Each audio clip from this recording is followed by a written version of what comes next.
Recording. Okay, yeah.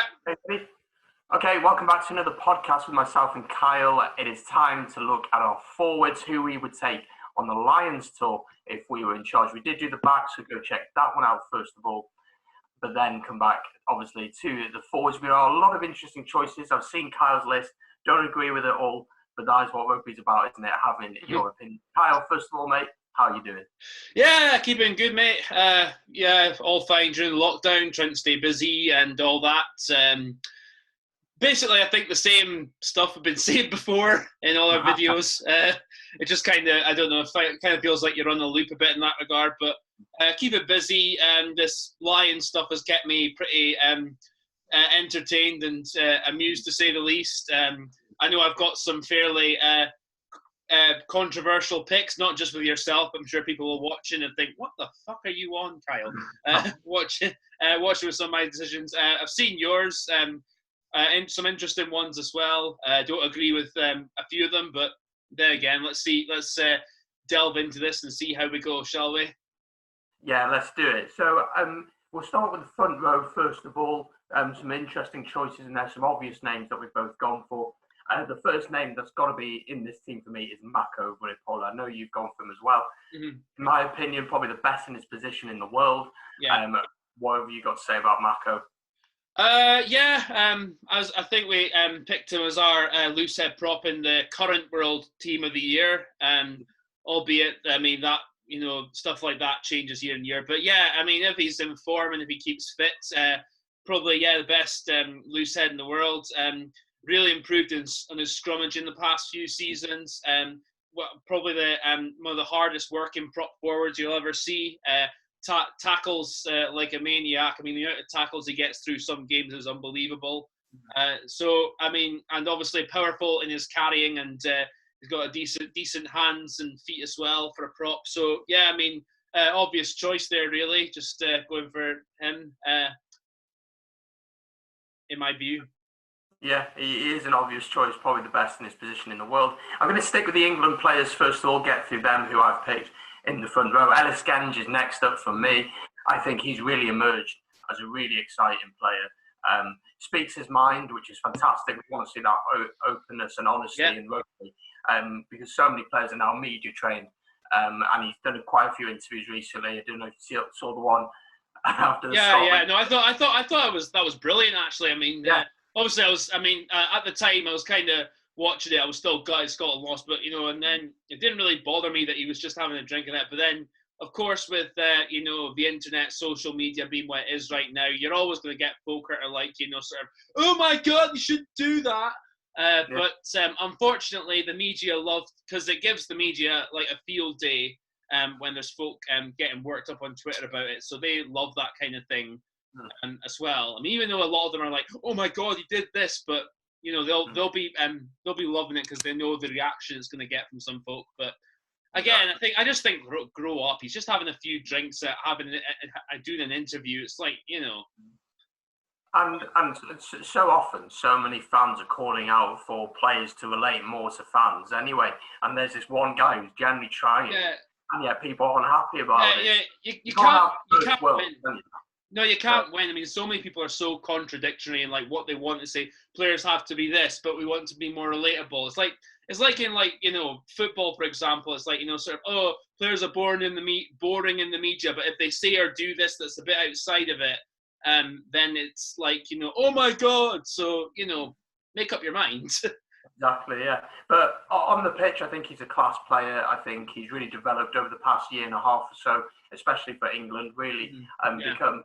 And for Leicester, really become a leader, and as I said, quite outspoken. But on the pitch, good player. Got that try against you guys, obviously, to win in this year's Six Nations. And for me, probably wouldn't be starting, but certainly would be in the squad. Yeah, absolutely. I was going to carry on that point. I think he's shown to be an excellent impact player off the bench for England in all the games he came on. England got, apart from the Wales game, because you could argue England went down to 13 men the last few minutes, which is why the game faded away from them in that one. But apart from that, like all the games he came off the bench in the Six Nations, he made an impact and showed like what a capable player he is. So I think yeah, I think having Mako starting, if it's a test team we're talking about, and Ellis Genge on the bench would be a very good option, I think. So, yeah. Yeah, No, I think Ellis Genge is also really comfortable with ball in hand. That's something that he's shown that he's comfortable with that he's not afraid to have the ball, which a lot of props are. A lot of props get the ball and head down and hit the ground before they're tackled, So it's good to see that he's confident. The next England player for me is one of the people that I love to see play against us because we love to wind him up. It's Kyle Sinclair, one of the hotheads of rugby, but still a class act. What are your thoughts on Kyle Sinclair? Yeah, again, his manner at times is debatable, to say the least. I'm not fully on board with some of the things he says and does. I mean, some of the stuff he does on the pitch as well, I'm not always impressed with. But as a rugby player, I think he's an excellent tight head prop. Like, he carries really hard. He's got decent pace in him as well for a prop. Very strong, and I have to say. But yeah, I think I was also in the World Cup final. This is maybe going sideways just a little bit. And that's where England really took a hammer blow in him going off as early as he did in that match. So I think, but I think as a rugby player, yeah, I think he has to be on the plane, providing he's fit, of course. So yeah, I think that's an obvious choice for me as well.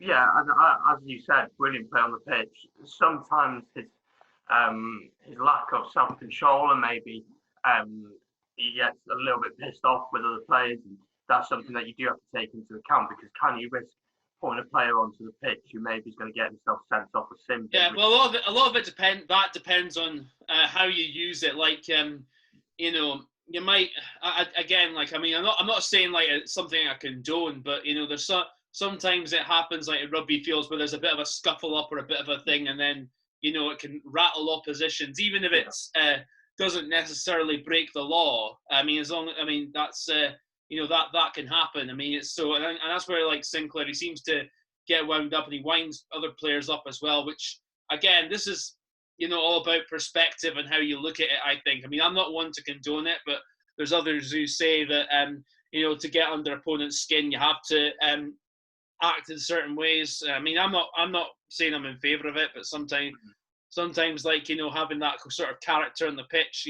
can play to your advantage. Not always in the best way, though. It definitely can. As you said, it can rattle the opposition and can get under their skin a little bit. But it's about, obviously, there's a fine line. But with that, and Wales in the past, we have definitely gotten under his skin, and we've seen Eddie Jones take him off, because he's worried about him getting a yellow card. But we both agreed on Ellis Genge. We're going to go over to Ireland now and talk about Tad Furlong. Mm-hmm. We've both got him in our team. Why have you put him in? Obvious choice. Was absolutely excellent in the 2017 tour to New Zealand. It came on really quickly, actually, I have to say, because I remember a game he played against France for Ireland in 2016 where he got absolutely battered in the scrums, and then after that, he seemed to improve very quickly, very drastically, and became like the established tight head prop in the Northern Hemisphere. And I think he's just got better and better from then. I think he was one of the few players from Ireland last year where they didn't do as well as you'd expect Ireland to do, who kept his reputation intact. And I think he'd actually be a solid starter for the test, and a very reliable option. Maybe with him as tight head and Sinclair coming off the bench later on wouldn't be a bad shout. Yeah, he's a very capable player, and gets involved all the time. He doesn't hold back with anything. And again, I think a lot of these props, something that we noticed compared to this tour, maybe to the previous tours, all the props are pretty comfortable with ball in hand, which is really, really key in the game of rugby. Simple things like drawing the defender in and popping the ball through is going to be really key for opening those spaces. And you need solid scrummagers as well against South Africa, which I think that's where Furlong, I think, needs to start. Like, because he's shown, albeit not against as good a box side, but against the Springboks before, that he's capable of holding a scrum up. He's capable of giving them some grief there. So I think someone as solid as him to sort of keep it together. Then maybe Sinclair later on to try and do a bit more damage might be an option there. But yeah, no, I think they're the safety options we've gone for. Who else did you pick in your props department? I also put in. Who did I put?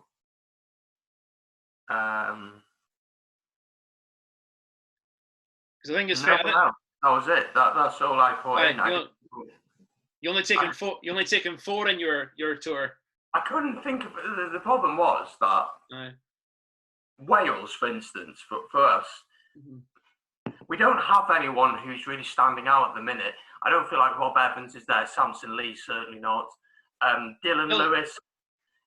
I don't know. I think Dylan Lewis has actually done pretty well. I put him in as my third choice tight head prop. I think he's showing he's decent in the scrums. He can be very effective in the loose. Scored a good try against France. Well worked try. He just basically bundled over, but he's very capable. So I think he wouldn't be a bad option to take. And the other loose head prop option, I've gone for a Scot in Rory Sutherland. Been really impressed by him in the past Six Nations.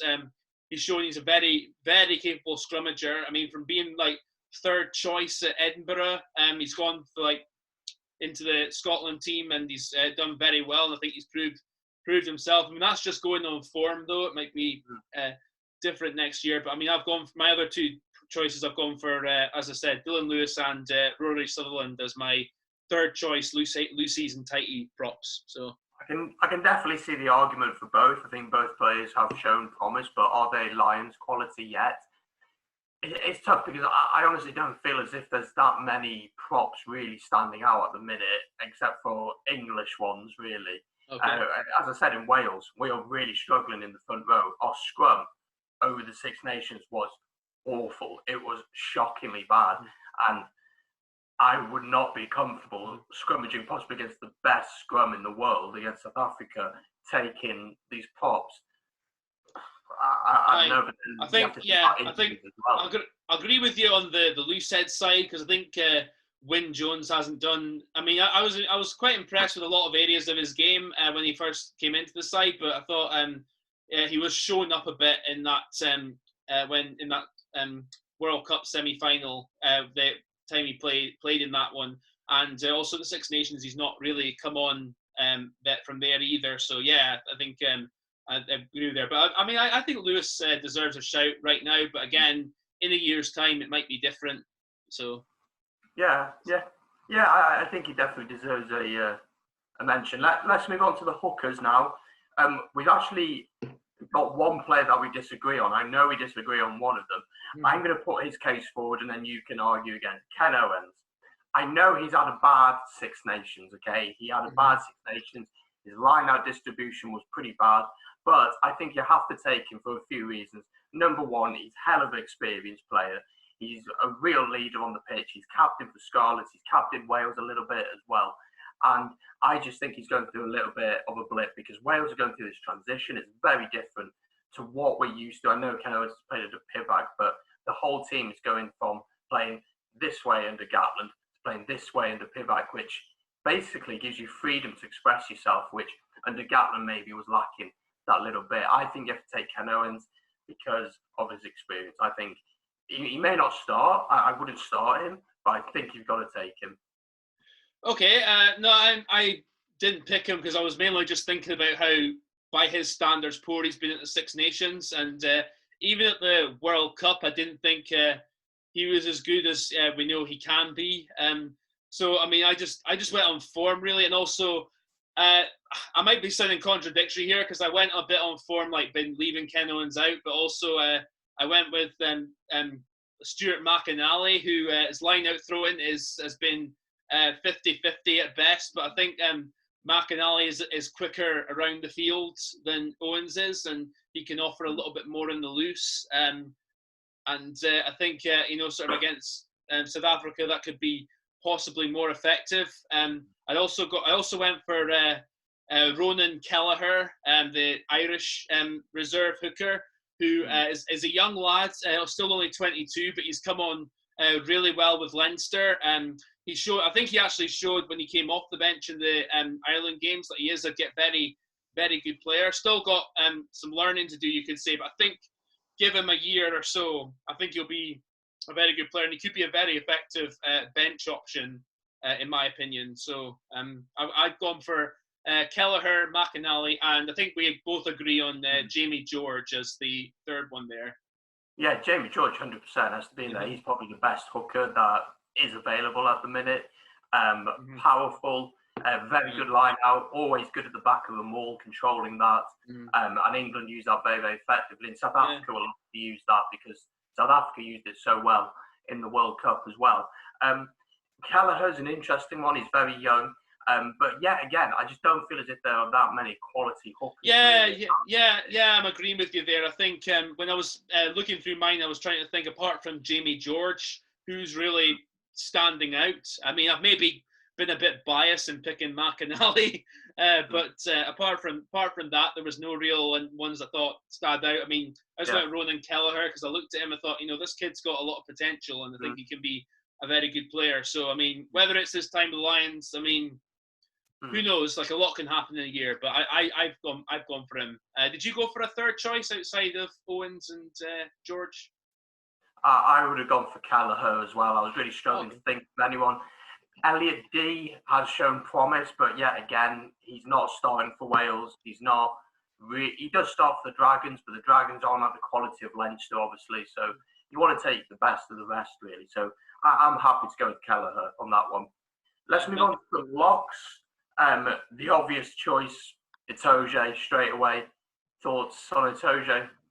Yeah, pretty obvious. I mean, think he's a right bastard sometimes, but I think obvious reasons why you'd make sure you've had them in. So yeah, I mean, no arguments from me there. Excellent rugby player on his day.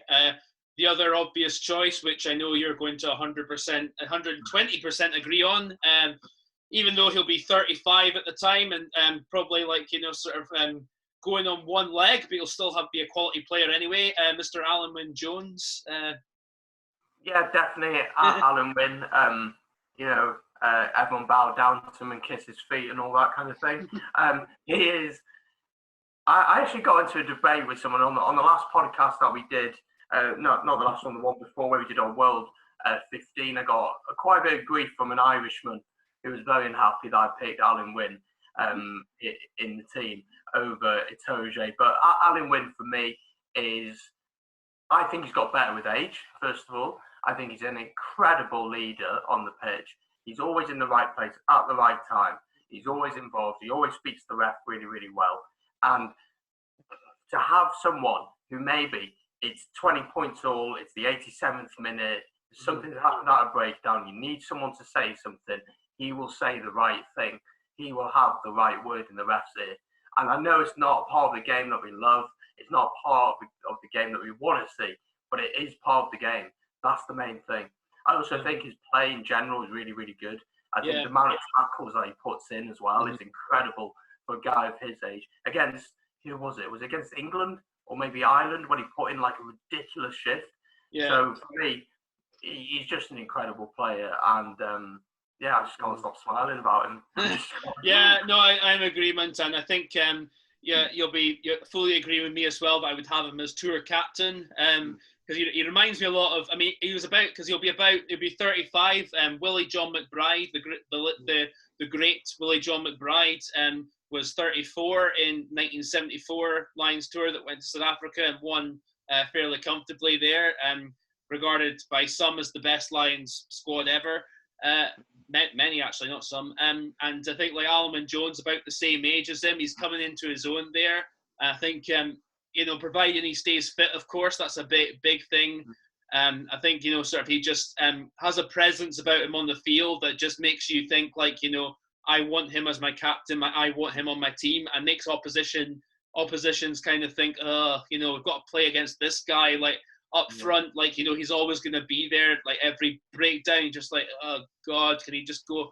He's just like an absolute hassle to play against. I mean, he might give the odd penalty away now and again, but his overall broad impact of his game on the pitch is what stands out. So I think like I think you have to have him as captain as well as obviously in the squad as well.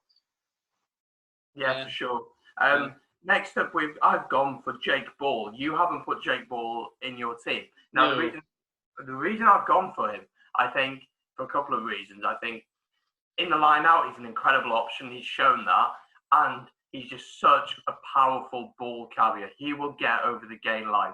He's also got a beard, like a massive ginger beard, which just makes him 10 times cooler. So he has to be in the team just for that sole reason. But no, I generally think that in the loose, where he gets the ball, he's very confident. I think that comes from his time with Wayne Pippack at the Scarlets and also now with Wales. I do think this team will be Wales heavy because obviously Gatland is picking it. But I also think a lot of England players will be in there as well. I don't know. I mean, a lot of that comes down to form because, the 2017 one, I was pissed off the 2017 one that he didn't pick any Scots in the test team, but that's a personal thing. I don't want to go into that. But, if you actually look at the test team, there was only about 3 or 4 Welsh teams in, but people seem to just focus so much on the 2013 final test, with picking 10 Welshmen in that team, and they still won the final test. So it's like sort of, I don't know where everyone's getting this all, it's just going to be biased to the Welsh players kind of thing. Just based on that, I mean, the 1993 tour, Ian McGeechan picked 12 English players. I think it was for the first test of that tour against New Zealand, and no one speaks about it ever. It's kind of, I don't know. It's kind of like I'm not fully on board. He's completely biased to the Welsh players. I mean, he knows them, so he's obviously going to be, probably like look at a few elements of their game. You think, okay, I know what this guy can do more than someone like he doesn't coach in Scotland or England or whatever. But I mean, on the whole, I think he does pick who he genuinely believes is the best player, regardless of what country they're from. And I hate saying that, but that's the objective truth there. But no, I didn't go for Jake Ball. I just think he's a bit behind some of my other choices.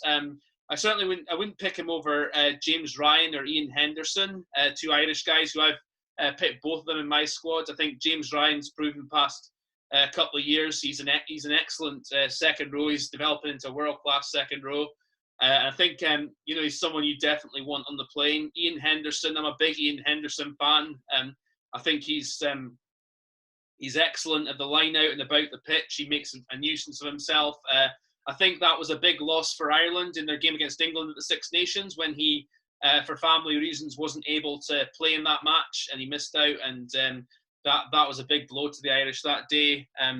Because I think he's just a really good player. So I mean, that's who I'd go for over Jake Ball. And who else did you pick in your second row? I went for Cruz. I just think that, again, England are the form team, really. So I have gone with a lot of England players in this one. He's in there. I also put in Henderson in just because of his quality on the pitch as well. And as you said, he's just shown it for Ireland over the last couple of years. So that's who I went for. I also threw in Johnny Gray. I think that he deserves a chance in there. I think he's shown for Scotland that he really can play at the top level. Yeah, a lot of my Scots watching this are going to be pissed off with me. I've not picked Johnny Gray in my squad. I was thinking between him or Courtney Laws, and I went with Laws instead, just because. Not because of his physicality. Yeah, a bit more physical and a bit more. I think he, can give a little bit more. I mean, Johnny Gray, it's not like he can't be physical. I mean, he gets through a ton of work, but he kind of he doesn't show enough menace to me. Johnny Gray. I mean, he can show it. I mean, there's been games like in the Japan game at the World Cup, even though we lost, there were times he was genuinely showing he can be an absolute nuisance as well as a good workhorse on the pitch. And to me, that side of him is what I want to see more in a Scotland shirt. And to be honest, like, who knows? Like, in the next year or so, he could show that, and then he would be if he does that, he would be a shoe-in to the squad, I'd say, providing rugby comes back within the next year or so. There's a lot of uncertainty there, but I think so. That's where I'd given the edge to Courtney Laws, just because of his physicality, his athleticism. I think he's a wee bit more athletic than Johnny Gray can be.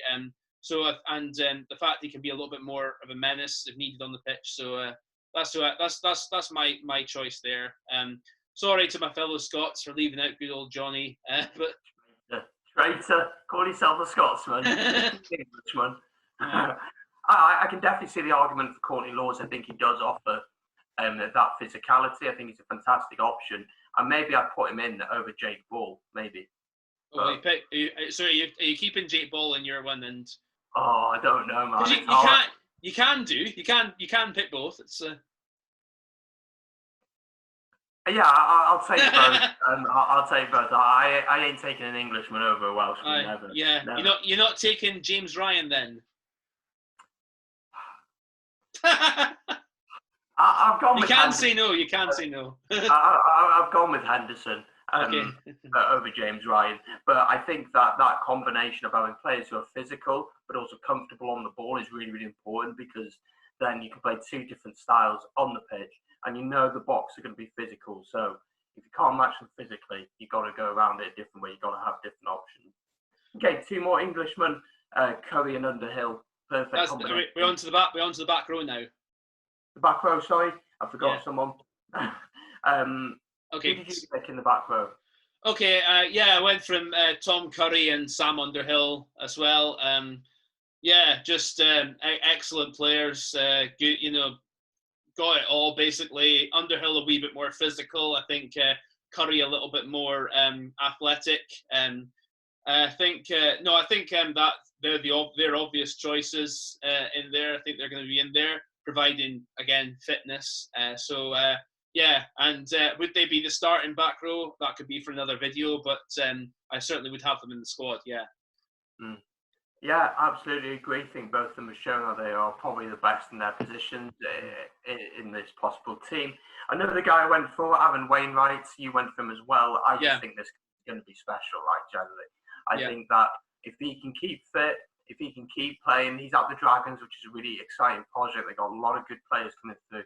Dean Ryan seems to have done something really well down there.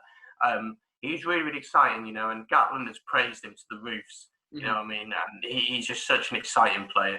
So Wainwright's in for me as well in that one. And I've also thrown in a Scotsman for you. I've thrown in Hamish Watson. I think he's probably behind Hogg, maybe, or even ahead of Hogg as the best Scottish player over the past year or so. Oh, he's ahead. He's definitely ahead. I've gone for both Wainwright and Watson as well there. I agree with you on Wainwright. I think he was unlucky to be dropped from the Wales team, the Six Nations, because I think I don't see what he did an awful lot wrong. I mean, there was maybe a couple of times in the Ireland game I thought he could have done things a bit differently, but on the whole, I didn't think it warranted a drop-in, but that was the way it was. And I think give him another year or so, he's going to be an awesome player. He's definitely one for like the future, even here and now. I think he'd be an excellent option to have on the tour.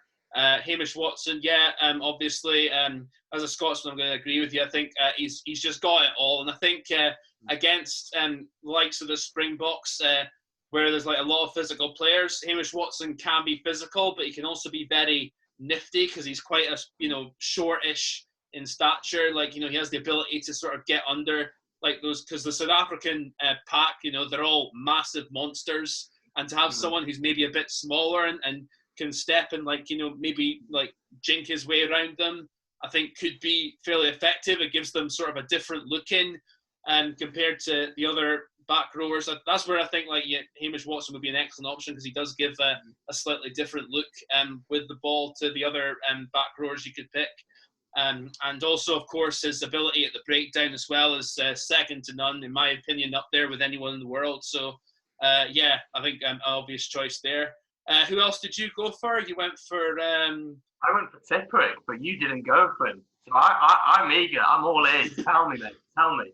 Okay, right. At the expense of pissing off every Welshman listening, he just missed out for me because it was a tough one. It's not particularly that I think he's a bad player. I think he's got excellent work rate and he could give something in the loose. I do think Gatland will take him if he's fit and he's in form next year. But I went for Jamie Ritchie over him as the other flanker. yes, you're shaking your head.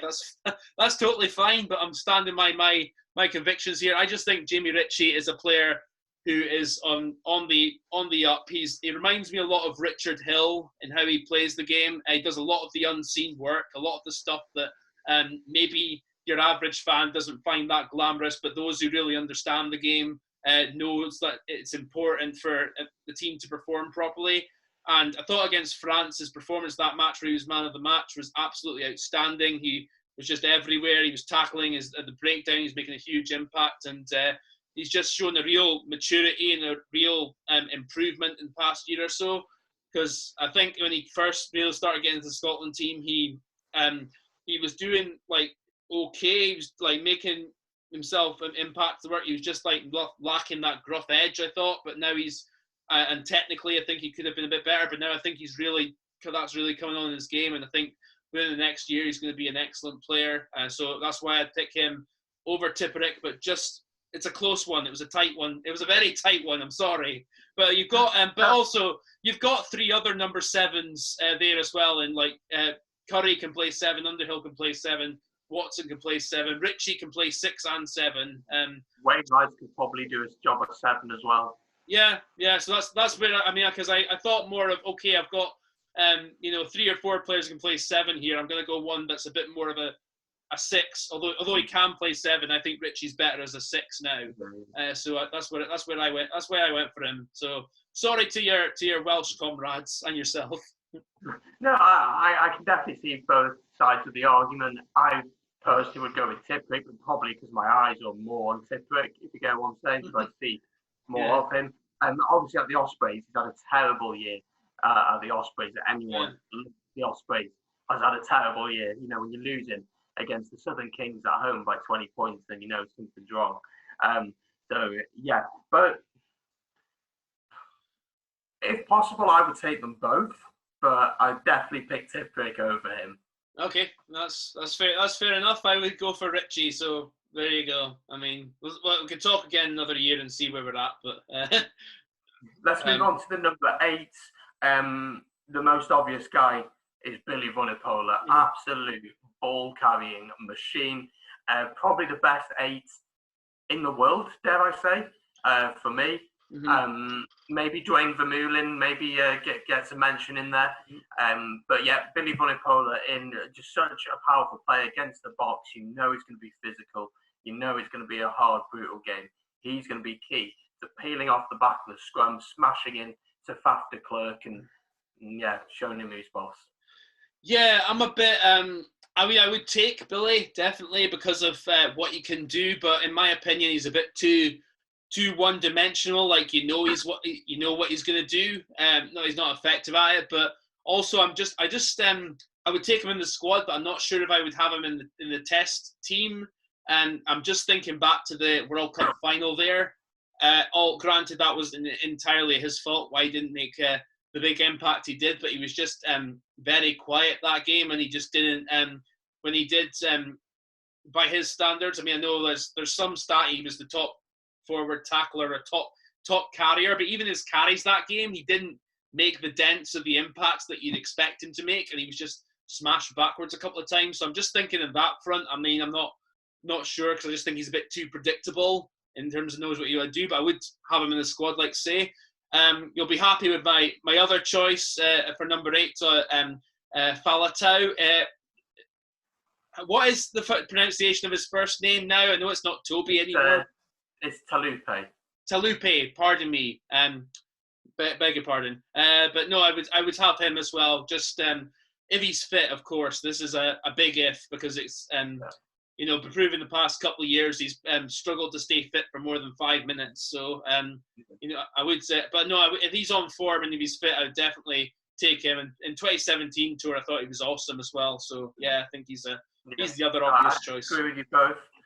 With you both choices. I've thrown in a name here who is a really exciting young player coming through. I'm 50-50 on him because the name you've mentioned intrigues me as well. I've put in Caelan Doris because I think this kid has a heck of a lot of potential. If he can have a good year, I think he could be in the running. What are your thoughts on that?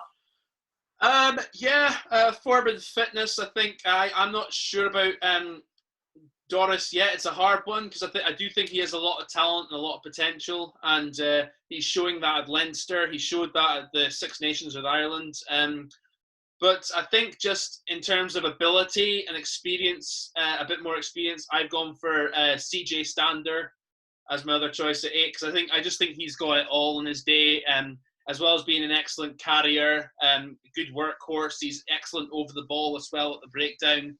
And I think he just gives a bit more than Doris does right now.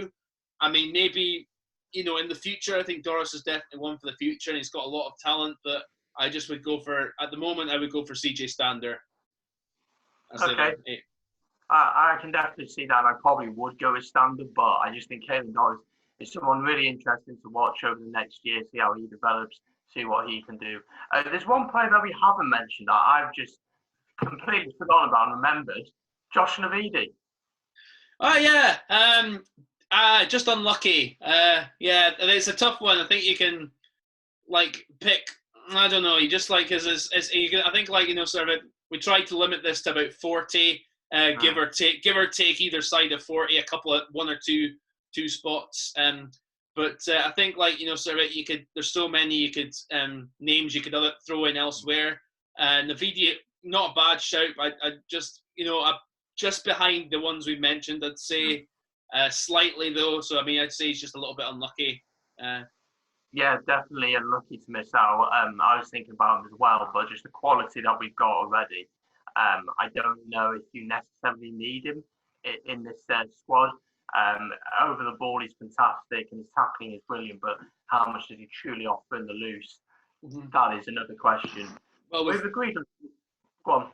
No, well, there's others we've missed out as well. Ross Moriarty, excellent ball carrier, missed out. Second row, I didn't pick Johnny Gray. You did. Elsewhere, there's a few options, a proper, we didn't pick Cian Healy, either of us, a very experienced prop, but I think is coming a bit towards the twilight end of his time with Ireland. But a few. If you could go through the whole team, you could probably take 60 players. But that's where I would want to be in Warren Gatlin's shoes. But yeah, I think we've agreed on a lot. We will make another podcast looking at our starting team, who we would pick. So that'll be really interesting. Get your picks in the comments down below, obviously, for that. Anything else to add, Kyle? No, that's it, man. I think I'm fairly happy with that. I'll send you on the teams we both picked, and we can just add them to the end of this video. They'll be right at the end after we've stopped recording. Awesome. Thanks, mate. Enjoyed that. Yeah, take care. I'm just gonna turn off now. Yeah, I'll stop recording. There we go.